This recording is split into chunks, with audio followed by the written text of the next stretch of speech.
இல்லையாமியா? நீ சும்மா என்ன போய் பம்பரே கிடையாது, வண்டியில் போய் ஸ்டேஷனே வெயிட் வந்துட்டேன். அவர் எஸ்ஐக்கு அடித்தேன். அம்மா வந்து சத்தம்லாம் போடுச்சு, என் பையன் அப்படி கிடையாது சொல்லி எல்லா வீட்லையும் சொல்கிறது தானே. பொறுப்பில் இருக்கிறனால கூட கொஞ்சம் பேசினாங்க, மற்றபடி வேறு ஒன்றும் பேசல. அவன் ஒத்துக்கிட்டான் அப்படின்ட்டு.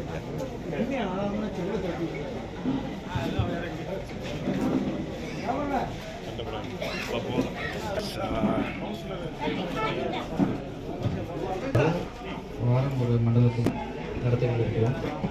10வது முறையாக இன்று மேற்கு மண்டலத்தில் நடக்கும் இந்த முகாமுக்கு தலைமையேற்றுவிடும் மாண்புமிகு மேயர் அவர்களை, மாண்புமிகு துணை மேயர், மண்டல தலைவர், மாமன்ற உறுப்பினர்கள், மாநகராட்சி அதிகாரிகள், அலுவலர்கள், பணியாளர்கள், இங்கே வந்திருக்கும் பொதுமக்கள் மற்றும் பத்திரிகை நண்பர்களை வருகிறவர்கள் அவர்களுக்கு இப்போது மேயர் அவர்களை பேசுகிறார்கள். கூட்டத்தின் நோக்கம் நல்லாவே தெரியும். மக்களுடன் முதல் ஸ்கீம் மாநகராட்சியில் நடந்தாலும், மாநகராட்சி மெயின் ஆஃபீஸாக இருந்தாலும் 4 மண்டலத்தையும் மக்களுடன் குறை தேர்ந்து உடனே தேர்வு கொடுக்கும் என்று முதலமைச்சர் உத்தரவுக்கிணங்க பல்வேறு கட்டங்களாக நடத்தி இந்த 10 மாதத்தில் நிறையா சொத்து வரி பேர் மாற்றம், சானிட்டரி ஒர்க்காக இருக்கட்டும் எல்லாம் பண்ணியாச்சு. இந்த நிகழ்ச்சியில் சிறப்பாக ஏற்பாடு செய்ய முன்னிறுத்தல் மாநிலர்களே மற்றும் நம்ம துணை மேயர் ஏற்கனவே இந்த மண்டலத்தில் பார்த்தீங்கன்னா 550 மனு பெறப்பட்டிருக்குது. கிட்டத்தட்ட 548க்கு தீர்வு கண்டாச்சு. 21 வந்து இன்ஜினியர் செக்ஷன் பண்ணி, இன்ஜினியர் செக்ஷன்னா காணு ரோடில் உள்ளது, அதையும் எடுத்து அனுப்பியாச்சு. நம்ம ஏற்கனவே முதலமைச்சர் உத்தரவுள்ள பட்ஜெட்டில் உள்ளாத்துறை அமைச்சர் ஆணைக்கிறாங்க, அது மிக விரைவில் நடைபெறும். அதுக்கப்புறம் வாட்டர் சப்ளை கம்ப்ளைண்ட். வாட்டர் சப்ளைன்னா எல்லா இடமும் தண்ணி வந்துட்டு சீராக, சில இடத்துல புதுலையும் கேட்டுருப்பாங்க. அது கொஞ்சம் நம்ம பிளாட் வரமுறைப்படுத்தாங்க, லேட் ஆகும். டவுன் பிளானிங் பிரச்சனை, பிளான் அப்ரூவல் உள்ளதும் கிளியர் பண்ணிடுவோம். பப்ளிக் ஹெல்த்தும் 3 இருக்குது, அதுவும் வருங்காலத்தில் கிளியர் பண்ணுன்னு தெரிஞ்சு போயிடுறேன்.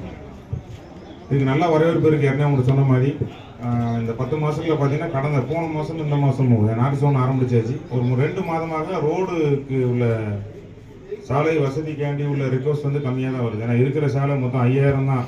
ஒரு சாலைக்கு லெஜர் இருக்குது, யூனிக் கோடுன்னு வச்சுருக்கோம். அந்த யூனிக் கோடு படி கிட்டத்தட்ட 3000 சாலையை நம்ம யாருன்னா ரீச் பண்ணியாச்சு கடந்த 3 ஆண்டில். மீதி உள்ள ரோடு, மெயின் ரோடு இருக்குது, ஹைவேஸ் ரோடு 75 கிலோமீட்டர் நம்ம ஊரில் கிராஸ் ஆகுது.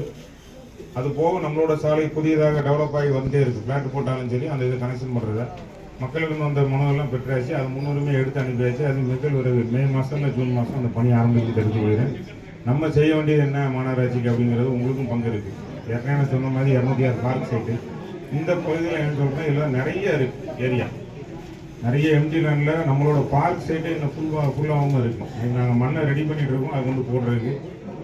விளையாட்டு மைதானம்னா சின்ன விளையாட்டு மைதானம், அது ஷட்டில் கார்க்காக இருக்கட்டும், பேஸ்கெட் பாலாக இருக்கட்டும், கேட்குறது பண்ணி கொடுக்கும். வாக்கிங் போகிறதுக்கு ஒரு எல்லா கிட்டத்தட்ட ஒரு 60 பார்க்கு செயல்பட்டு இருக்கு. பார்க் சைட்டில் 60 பார்க் ட்ராக்கோட செயல்பட்டு இருக்கு. அதில் வந்து சில வசதிகள் பண்ணி கேட்காங்க, அந்த வேலையும் நம்ம செஞ்சு கொடுத்துட்ருக்கோம். இதில் வந்து நம்ம பார்த்தீங்கன்னா இப்போது பாதாள சக்கர பகுதி அதுவும் வேலை நடைபெறுது. என்னடா போட்ட ரோடையும் மேலே தோண்டிட்டாங்கன்னு நினைக்க வேண்டாம், உடனடியாக அதில் சிமெண்ட் போட்டு நிரப்பி கொடுத்துருவாங்க. நம்ம செய்ய வேண்டிய வேலை திருப்பி உங்களுக்கு நான் சொல்கிற மாதிரி அதே தான். கேரி பேக்கை ஒழிக்கணும், அது உங்கள்கிட்ட இருந்தால் முடியும். சின்ன சின்ன பெட்டி ஷாப்பில் வருது, முடியாதுங்கிறது கிடையாது. 80% நெருக்கிட்டோம், அதுக்கே தெரியும். அந்த ஓட ஸ்டேட்ச் நம்ம மண்டலத்தில் மட்டும் கிட்டத்தட்ட ஒரு 3 கிலோமீட்டர் கிராஸ் ஆகும். அதில் மேக்ஸிமம் நிறையாவே இந்த மலையில் ஊடல கொஞ்சம் மலையில் கம்மியாக தான் இருந்தது. அறவே தவிர்ப்புன்னு சொல்லி மரம் வளர்க்குற ஸ்கீமும் 20 பகுதியில் குறுங்காடும் இந்த இடத்துல தான் அமையுது. மேற்கு மண்டலம் தான் சின்ன சின்ன பார்க் சைட்டை குறுங்காடு ஆக்கணும். ஃபியூச்சர் டெவலப் ஆன பிறகு வீடு வந்த பிறகு போட்டுக்கலாம். அதனால் அந்த இதையும் செஞ்சு கொண்டிருக்கோம். டர்ஃப் போட்டு வேலை நடக்குது, நீங்கள் பார்த்துருப்பீங்க. மிக விரைவில் பயன்பாடு போகிறோம். இது போக நான் அவங்களுடைய ஏற்கனவே சொன்னமே நம்ம எஸ்ஐவி மைதானம் 1942 பள்ளி நிர்வாகத்தில் இருந்தாலும் இப்போது நம்ம கால சூழ்நிலை மாற்றமாக நம்ம மாநகராட்சியோட நிர்வாகம் பண்ணலாம். நம்ம கோர்ட்டெல்லாம் உத்தரவு கொடுத்ததுக்கப்புறம் நம்ம அந்த இடத்த ஒரு இடமா படிப்படியாக வேலை செஞ்சுட்டு வரோம். அது வந்து கிளியர் பண்ணுறோம். இந்த கோடை காலத்துக்கு நிறைய இளைஞர்கள் வந்து கோரிக்கை வச்சாங்க சமூக ஆர்வலரும், அந்த இடத்துல நாடை அனுமதிக்கணும்ட்டு. அது ரெடி ஆகிட்டு இருக்கு. ரெடி ஆனோன்னா நீங்கள் இப்போதைக்கு கிரிக்கெட்டுக்கு கேட்காங்க, அது முடிஞ்சபடி எந்த நாட்டில் ஆண்டுக்கலாம். அது எப்பவும் அதுக்கு சுத்தமாக பராமரிக்கப்பட்டு நம்மளோட இதில் இருக்குங்க, நம்மளோட நிர்வாகத்துக்கு கீழே இருக்குன்னு தெரிவித்துக் கொள்கிறேன். அது மட்டும் இல்லை, உங்களுக்கு ஏற்கனவே சொன்ன மாதிரி இந்த வீட்டில் பொதுமக்கள் வரிசையை மனு கொடுக்கலாம். நீங்கள் குப்பையை பிரித்து கொடுங்க. ஏற்கனவே 150 டன் எடுப்போம். செக்ரிகேஷன் ஆகி போயிட்டு இருக்கு. கேரி பேக் கண்டிப்பாக ஓடிக்கணும். நம்ம சானிடரி ஒர்க்கர் வர்ற வண்டியெல்லாம் வந்து நம்ம ரெஸ்பான்ஸ் கொடுத்து ஆடியோ போட்டாலே தெரிஞ்சிடும். அந்த டைமில் எடுத்து கொடுத்தீங்கன்னா இன்னும் நீட் பண்ணலாம். ஆனால் எல்லாரும் சேர்ந்து கை கொடுத்தாலும் மாநகராட்சி அடுத்த தரத்துக்கு ஏறும். தாழ்மையான வேண்டுகோள். நன்றி.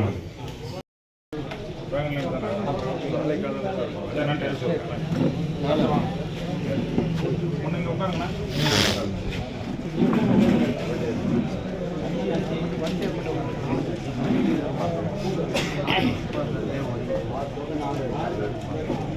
உங்க தீர்வு தீர்வு மாறிட்டா